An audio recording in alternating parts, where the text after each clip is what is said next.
Muy buenas tardes a todos, todas y todes. El día de hoy les voy a hablar sobre los mexicanos frente a la corrupción y a la impunidad 2020. El presente trabajo se realizó en el Seminario Constructivista y el Aula Jurídica Virtual bajo la metodología, estructura, fuentes y supervisión de la catedrática Graciela Steines Vega. Como pueden ver, aquí está mi hoja de ruta, la cual es la estructura de toda esta exposición, y también aquí están los temas y subtemas que veremos a lo largo de esta. Iniciando con la genealogía, tenemos a Sofía Ramírez Aguilar, la cual es una investigadora, analista política y directora adjunta de la Unidad de Investigación Aplicada de Mexicanos contra la Corrupción y la Impunidad. Por si se preguntan qué es esta institución no gubernamental, pues es una asociación civil sin fines de lucro comprometida con la consolidación del Estado de Derecho en México a través de una agenda integral dedicada a prevenir, denunciar, sancionar y erradicar la corrupción e impunidad sistemáticas que prevalecen en los sistemas público y privado de nuestro país. Como objetivos de esta ponencia, yo planteé 5 objetivos, los cuales son, pues, conocer los diferentes tipos de corrupción, no todos, pero al menos los que yo considero más presentes en nuestra sociedad. También conocer cuáles son las causas de la corrupción, analizar las medidas que el gobierno ha tomado para combatir la corrupción, conocer cómo es que la corrupción nos afecta, conocer cómo la sociedad civil percibe a las instituciones con respecto a su nivel de corrupción, y como preguntas clave que iremos respondiendo a lo largo de la exposición, planteé 5 preguntas. ¿Cuál es el sector de la población más afectada por la corrupción extractiva? Que aquí ya estamos viendo un tipo de corrupción. ¿Cuál es el tipo de corrupción con la cual tenemos contacto directo? ¿Qué medida podemos tomar para combatir actos de corrupción? ¿Cuáles son las principales causas de corrupción? Y por último, ¿cuáles son las instituciones con mayor percepción de corrupción? Iniciando con los diferentes tipos de corrupción, lo que más me interesa es que podamos identificar 3 de estos tipos. La corrupción extractiva es aquella que financiamos los mexicanos de nuestro bolsillo, y como ejemplo de esta corrupción tenemos que es cuando una persona paga un soborno para evitar pues algún tipo de sanción. Eh, la corrupción política o sistemática se refiere a los actos delictivos cometidos por funcionarios y autoridades públicas que abusan de su poder e influencia a realizar un mal uso intencional de los recursos financieros y humanos a los que tienen acceso, anteponiendo sus intereses personales y o los de sus allegados. La corrupción colusiva se refiere al abuso cotidiano del poder encomendado por parte de funcionarios públicos de niveles bajo y medio en sus interacciones con ciudadanos ordinarios, que frecuentemente tratan de acceder a bienes o servicios básicos en lugares como hospitales, escuelas, departamentos administrativos u otras agencias. Bien, una vez visto estos 3 tipos de corrupción y ya las podamos identificar, pasemos a lo siguiente, que es las causas de la corrupción. En 2020, 4 de cada 10 personas consideran que el origen de la corrupción está en la impunidad, mientras que para 2019 esa proporción era de 5 de cada 10. La gente en marzo de 2020 consideró que la impunidad explicaba en menor proporción la corrupción que en el año previo. Esto no se debe a que la gente consideraba que el gobierno de AMLO estuviera haciendo una buena labor anticorrupción y con ello disminuyera la impunidad, sino a que el discurso de AMLO estaba perfilando un responsable mucho más concreto que la cultura a la que aludía Peña Nieto, los gobiernos anteriores. Una vez con esta introducción a las causas de la corrupción, eh, pasemos a esta tabla, la cual saqué de la encuesta de Mexicanos contra la Corrupción y la Impunidad de marzo de 2019 y marzo de 2020, esta encuesta. Y como podemos ver en las causas, en 2019 la impunidad o la falta de castigo representaba un 50% como principal causa. En 2020 igual sigue como principal causa, pero el porcentaje disminuyó un poco. Y bueno, esto se debe a que con el discurso de AMLO, él le echó la culpa de la corrupción a los gobiernos anteriores, y pues como que la mayoría de las personas les llegó ese mensaje, y entonces como podemos observar en el año 2020, varias personas, bueno, la sociedad civil percibe que en un 32% a que los gobiernos anteriores tienen la culpa de que exista la corrupción en México. También entre otras causas de corrupción tenemos a la cultura y la educación, que sorprendentemente disminuyó a 1% en 2020. También tenemos a la pobreza y la desigualdad, y esas serían las principales causas de corrupción, de acuerdo a cómo lo percibe la sociedad civil y de acuerdo a la encuesta de Mexicanos contra la Corrupción y la Impunidad. El siguiente punto, vamos a hablar sobre las medidas anticorrupción que están en el Plan Nacional de Desarrollo 2019-2024. La actual administración planteó 12 medidas para atender y acabar con la corrupción, pero hasta ahora el gobierno solo ha implementado acciones en 6 de ellas, y solo en una se ha cumplido con lo prometido. Como podemos ver, bueno, yo decidí incluir 3 medidas anticorrupción del Plan Nacional de Desarrollo, ya que quiero comentar y resaltar pues algunas cosas de estas medidas.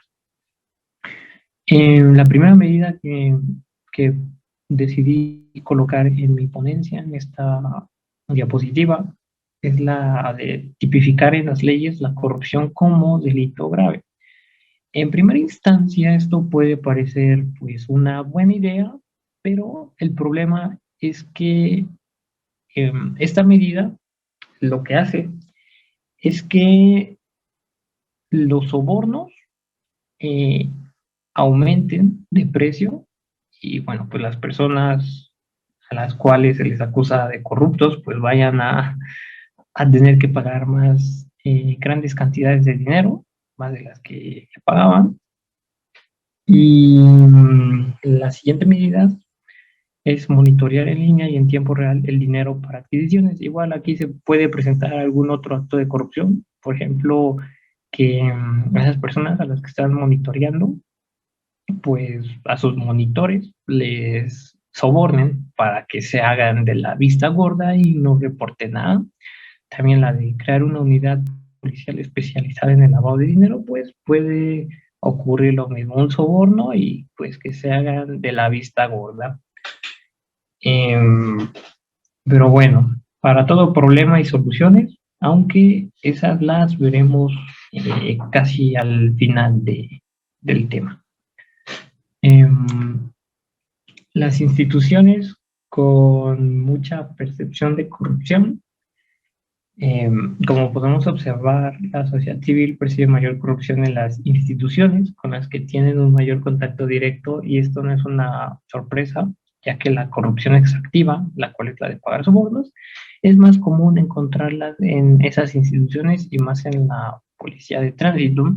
Y como podemos ver, la policía de tránsito, tanto en 2019 como 2020, tiene un porcentaje bastante alto de percepción de corrupción.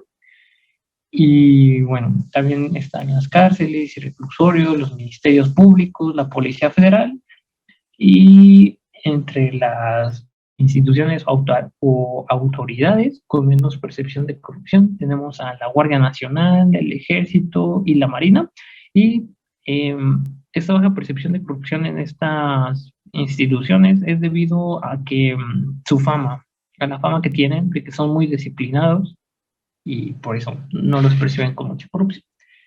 Yo aquí los invito a reflexionar y a pensar en, en si alguna vez han vivido pues algún momento de corrupción y pues ver si coincide con la percepción de la sociedad civil con respecto a estos porcentajes que tenemos aquí. Bueno, la fuente fue de una encuesta de los mexicanos contra la corrupción y la impunidad del año 2020 y 2019. Ahora pasamos a hablar sobre las consecuencias de la desconfianza hacia las instituciones. La desconfianza corroe el buen funcionamiento de las instituciones. Es responsabilidad desde las más altas esferas de la representación política fortalecer la confianza en las instituciones, pues la desconfianza corroe su buen funcionamiento, como ya lo había mencionado antes. En México, sin embargo, parece suceder lo contrario. Desde la presidencia de la República se promueve un discurso que señala la total presencia de corrupción en las instituciones del Estado. Esta posición merma la confianza en el propio gobierno. La falta de confianza debilita el entusiasmo de los ciudadanos para apoyar al gobierno en la búsqueda de soluciones a la corrupción. En concordancia con ello, este gobierno no ha mostrado interés en diseñar e implementar estrategias institucionales para acabar con la corrupción. Por el contrario, todo ha quedado en el discurso. Entonces, sí, aquí lo importante es que la sociedad civil confíe en las instituciones para que éstas puedan funcionar de la mejor manera. Como por ejemplo, si la sociedad civil desconfía de los tribunales, y piensan que sus denuncias no van a proceder, pues esto lleva a que las personas denuncien menos y por ende que eh, los tribunales no funcionen correctamente. Ahora podemos hablar sobre los sectores de la población más afectadas por la corrupción. A los hogares más pobres es a quienes les afecta más la corrupción por dos razones. Pagan una mayor proporción de su ingreso en sobornos y no reciben servicios que debieran ser gratuitos cuando el costo de la mordida se los impide. Si se dieron cuenta, aquí tenemos presencia de la corrupción colusiva, la cual es el abuso del poder de los servidores públicos de bajo y medio nivel que le piden sobornos a personas para poder acceder a servicios que deberían de ser gratuitos. Y también hablando sobre servicios gratuitos, hay servicios o bienes que deberían de ser gratuitos, como el patrullaje, la seguridad pública, el acceso a ciertos servicios de emergencia o sanitarios que están fuera del alcance del bolsillo de algunos hogares que no podrán pagar el monto y resultan excluidos, lo cual es muy triste, la verdad. Ahora pasemos a hablar sobre las propuestas para resolver el problema de la corrupción. Tenemos lo de difundir y publicitar los sistemas de denuncia y los procesos que una denuncia sigue para fomentar la confianza en las instituciones y procesos y que estos sean conocidos y accesibles para la ciudadanía.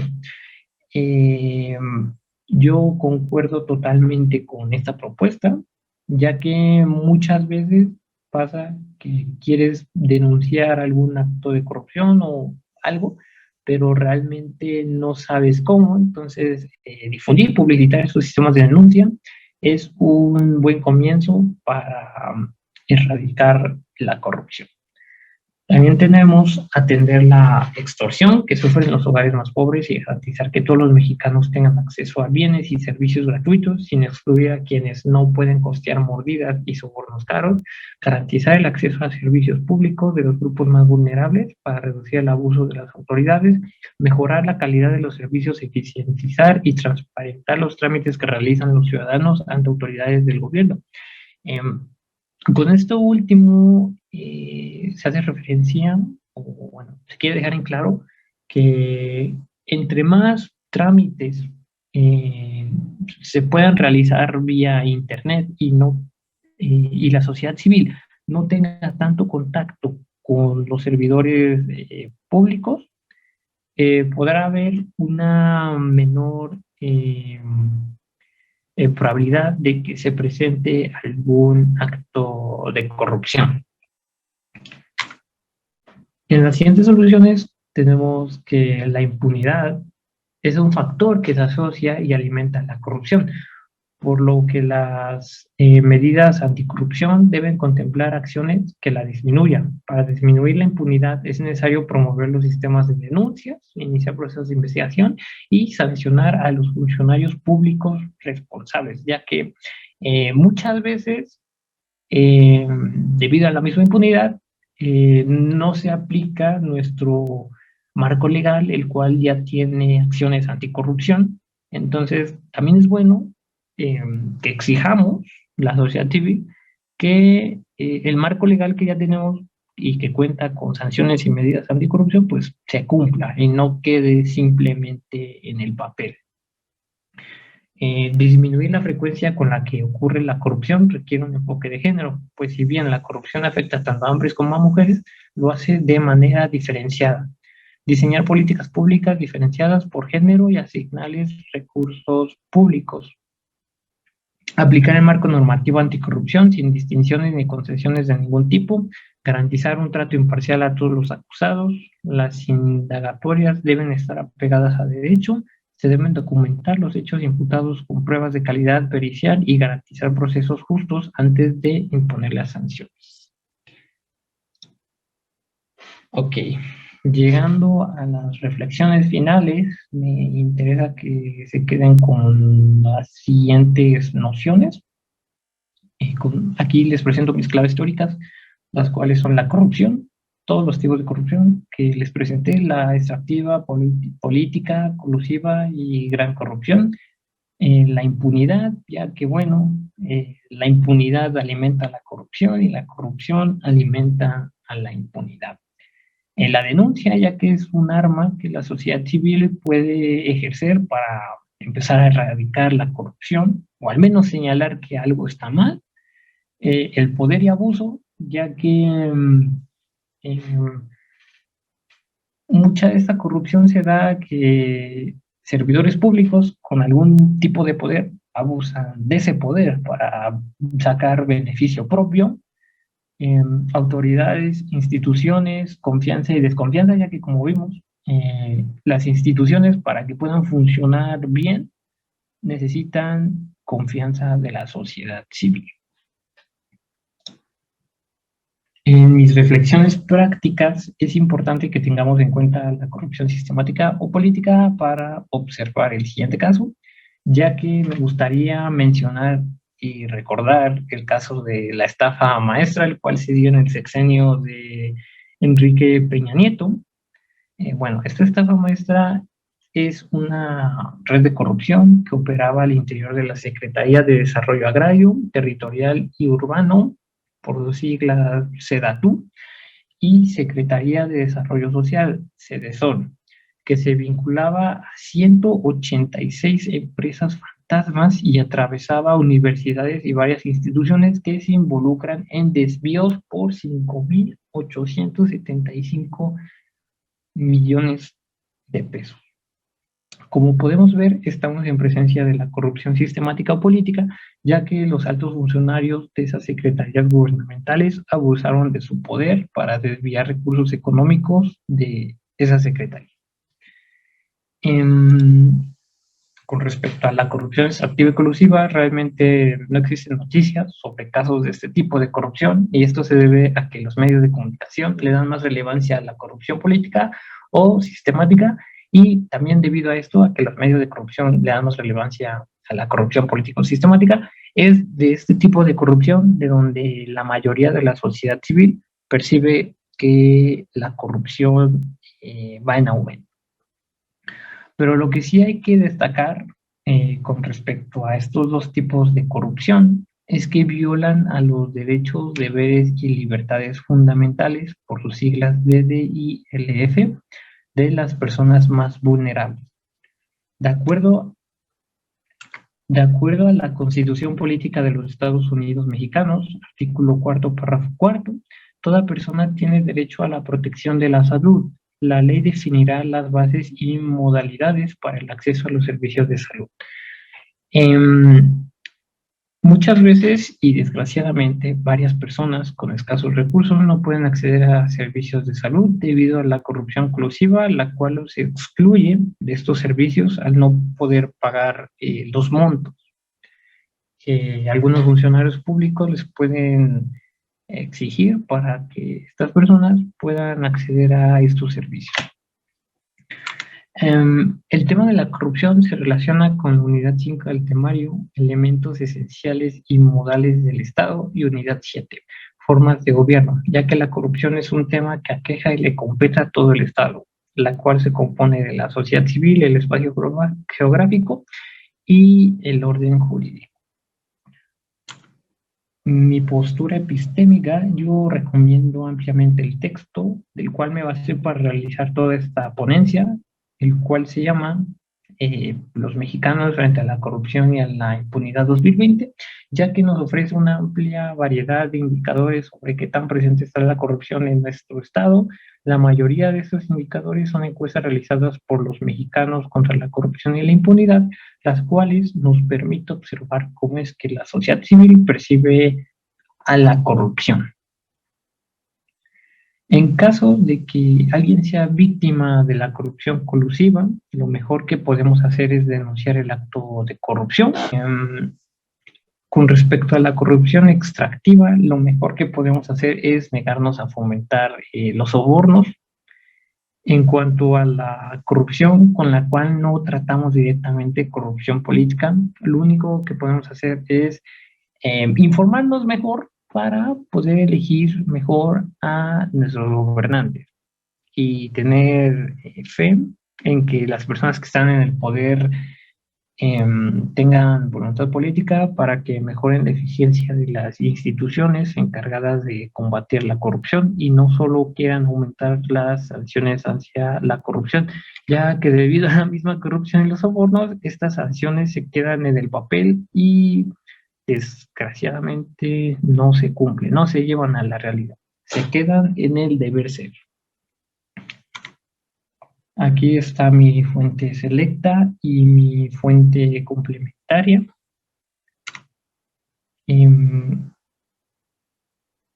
Esta es mi diapositiva de enfocarte y la obra que yo seleccioné y que va relacionado con este tema de la corrupción se titula Hope y el autor es George Frederick Watts.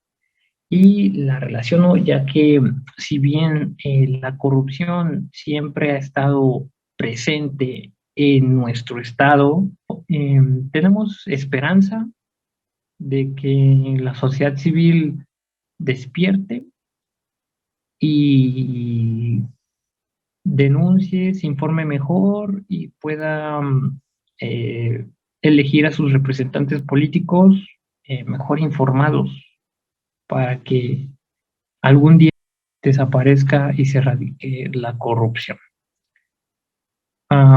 Soy Rosillo Hernández José Enrique, esta fue mi ponencia y muchas gracias.